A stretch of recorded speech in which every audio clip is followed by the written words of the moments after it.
Okay, let's try and unpack this. It really feels like we're just drowning in data these days, doesn't it? Absolutely. Every click, every transaction, online, offline, it just creates more and more information. The scale is kind of mind-boggling. It is. And the big challenge really is, how do you even start to make sense of it all? That's probably the defining challenge for businesses now. Data is everywhere, yeah, but raw data on its own is just, well, it's raw material. It has potential, loads of it, but actually unlocking that value, that's where the real work starts. Exactly. And that's exactly what we want to get into in this deep dive. We're going headfirst into this world of big data, data analytics, and exploring how they're fundamentally changing, leadership and how decisions get made in business. And we're using an article as our guide here, one that really lays out these concepts, focusing on how they apply strategically. So our mission for you, listening in, is pretty straightforward. We want to cut through all the jargon, all the noise. Yeah, get to the core. And pull out the essential insights. We'll talk about what big data actually is, how analytics works to turn that raw stuff into intelligence. We'll look at the opportunities, which are huge, but also the risks, which are very real. Critically, why having a healthy dose of skepticism, that critical thinking, is maybe your most important tool here. Couldn't agree more. Okay, so let's start right at the basics. We hear big data thrown around all the time. What does it actually mean? It's more than just like giant spreadsheets. Oh, well, much more. Yeah. Big data refers to data sets that aren't just large, they're significantly larger and way more complex than what we traditionally dealt with. Okay. And a key thing is they don't just come in neat rows and columns anymore. You're dealing with semi-structured data and a massive amount of unstructured data. Unstructured? Like what? Think text from emails or social media, audio files, photos, videos, that kind of stuff. It's messy, but potentially rich. And where's this flood of data coming from? Well, everywhere, really. You still have traditional sources, sure, but the explosion is driven by electronic devices and all our online activity. So phones, websites? Your phone, smart home devices, every website you visit, social media posts, online purchases. It's this constant, incredibly diverse stream of information. Got it. And you mentioned earlier that raw stream.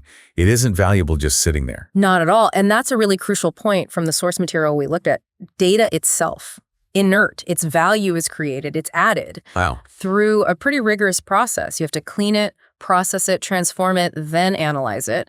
It's all about refining that raw input into information that's genuinely useful, that's reliable, timely, and actually relevant for the person who needs to make a decision. It sounds like the data itself is becoming a kind of asset, almost like owning machinery or buildings. That's exactly how the source puts it, an important form of organizational capital. I mean, look at the big tech companies like Facebook, for example. Right. A huge chunk of their value comes from their ability to constantly analyze the incredible amount of data their users generate. They use it to find new ways to make money, optimize ads, improve the platform. They've built an empire on data analysis. Okay, so it's huge, it's messy, diverse, and the value comes from processing it. The article we read highlights 5 key characteristics, the 5 V's they call them, that make big data distinct and powerful for improving decisions. Yep, the 5 V's, they're sort of the foundational concepts: volume, velocity, variety, veracity, and value. Okay, let's take those one by one. Volume, that's pretty obvious. It's just a lot of data. It is, but the key thing about volume is what it allows you to do. Generally, more data means more statistical reliability for your analysis. You can have more confidence in the patterns you spot. Makes sense. But of course, managing that sheer volume is a massive challenge in itself. It needs serious infrastructure, for storage and processing power. Right. Okay, next V, velocity. Speed. Yeah, and this isn't just about how fast the data arrives. It's also about how fast you can use it. Think about it. We live in a real-time world now. Like credit card swipes. Exactly. Debit card transactions, app usage, inventory levels changing in a store, bank transfers.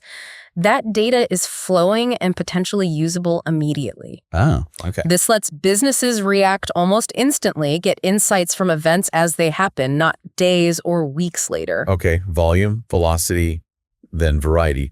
You touched on this structured versus unstructured. Exactly. Variety is all about the different types of data and where it comes from. So moving beyond traditional database tables to include things like text, audio, images. Why is that important? Because it gives you a much richer, more complete picture. Imagine analyzing customer reviews or social media comments alongside their actual purchase history. That variety adds depth, relevance, though it definitely makes the processing more complicated. No doubt. Okay, so volume, velocity, variety give you the big and the different. But then the article introduces veracity. That sounds pretty crucial. It is crucial. And maybe the V that gets overlooked the most easily. Veracity is simply about reliability, accuracy, trustworthiness. Garbage in, garbage out. Exactly, but on a potentially massive scale. Think about it. Having huge amounts of data flying in at high speed from all sorts of sources, it's completely worthless if you can't trust it. Worse than worthless, maybe. Potentially much worse. If the underlying data is flawed, every analysis, every insight, every decision based on it will be flawed too. Right, which leads perfectly into the final V, value. So this isn't just having the data or processing it. It's about finding the actual insight, the meaning. Precisely. Finding value isn't automatic. Even with perfect data and the best tools, it's a process of discovery. It really requires human intelligence. How so? Well, you need insightful analysts, people who can dig through the data and spot the meaningful patterns and trends. But just as importantly, you need business leaders asking the right questions to begin with. Leaders need to make smart assumptions, interpret the findings correctly, predict behavior, figure out actual solutions. It's really a collaboration between the data folks and the business folks. And this is where that skepticism we mentioned becomes so important. Non-negotiable. Absolutely. Because even if your data has high veracity, if the initial business question was slightly off, or an assumption made during the analysis was wrong. Or you just misinterpret the results. Exactly. You can end up with findings that are totally misleading or irrelevant. Just blindly trusting the output of any analysis is incredibly risky. Leaders have to push back, challenge, verify.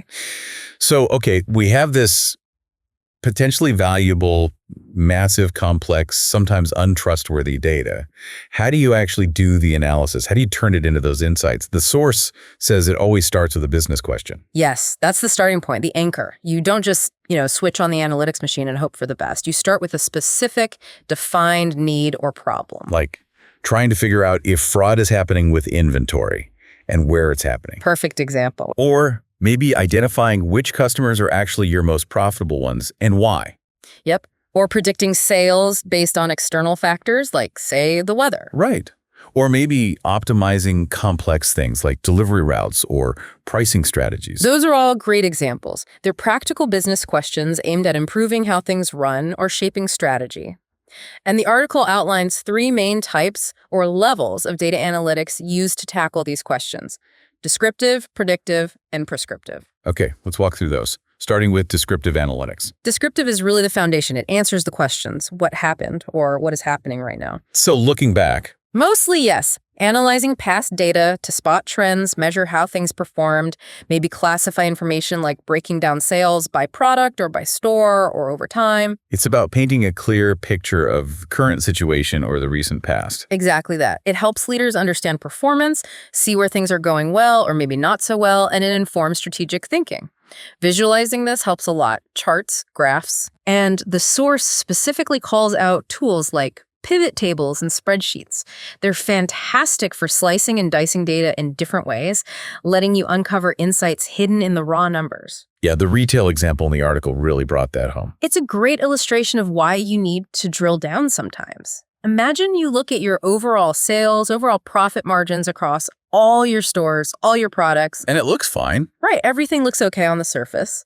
But if you use descriptive analytics, maybe a pivot table, to look at each specific product in each specific store, you might find a problem hiding in plain sight. Like in the example. Yeah, the example showed product 2 in store 6. Sales volume was normal, looked fine, but its profit margin had suddenly tanked. Why? Looking closer, using the data, revealed the cost of that specific product in that specific store had spiked. That points immediately to a very localized issue. Like what? Theft, damage. Could be inventory loss, damage, maybe even theft. But specifically for that one item in that one location, you'd absolutely miss that, just looking at the aggregate big picture numbers. Wow, yeah. That kind of specific insight is incredibly useful.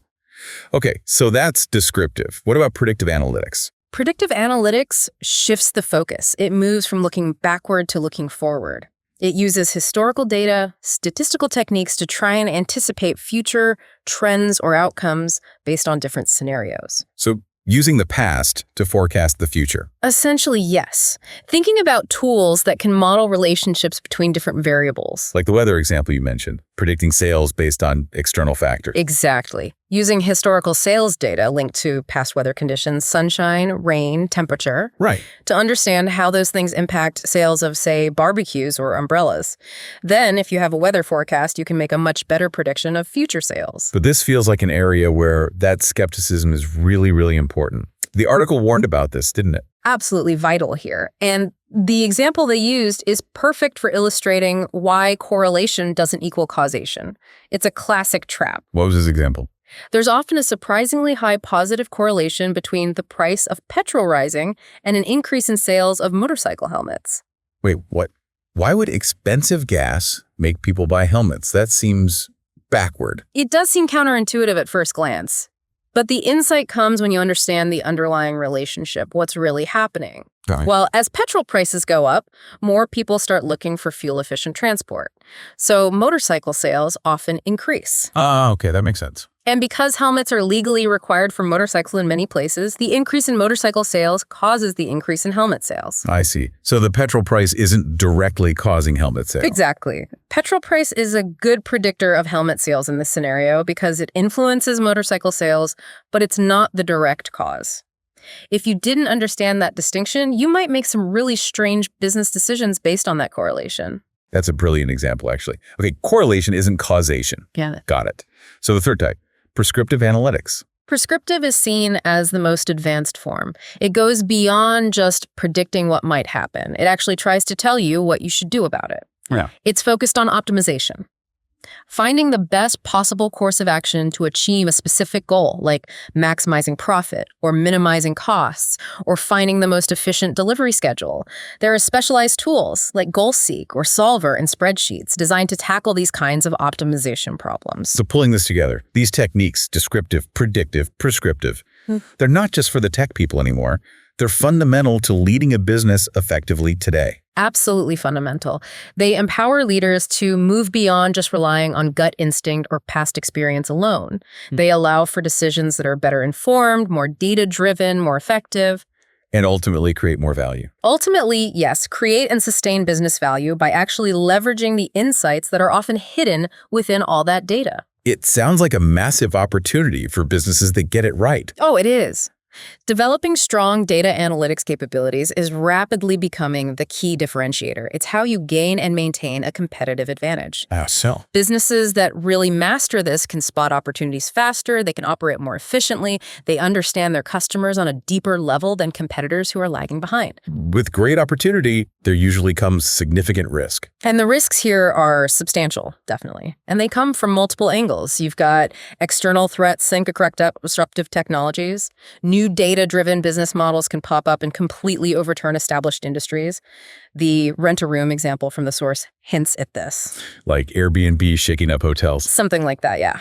Then you have the obvious security risks, data theft, breaches. That can be absolutely devastating financially and reputationally. And the article also flagged the ethical side as a major risk area, right? Mentioning the Facebook situation. Yes, and that's critically important. Using data, especially personal data, irresponsibly or unethically, that carries enormous risk. We're talking major reputational damage, huge potential fines, even lawsuits from the people whose data it is. But it's not just about external threats or big scandals, is it?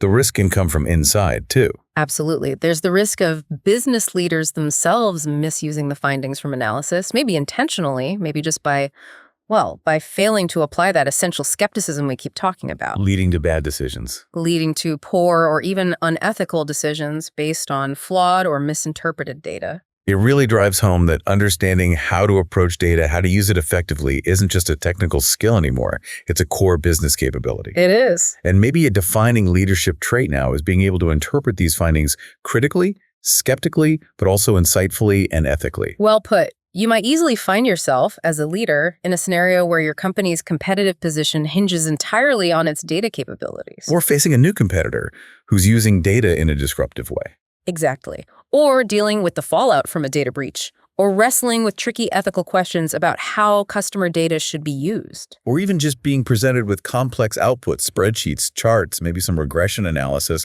and having to decide, do I trust this? Is it reliable enough to base a major decision on? Precisely. Navigating all of that requires both an awareness of the techniques and really strong judgment. Which brings us right back around to that core message from the article.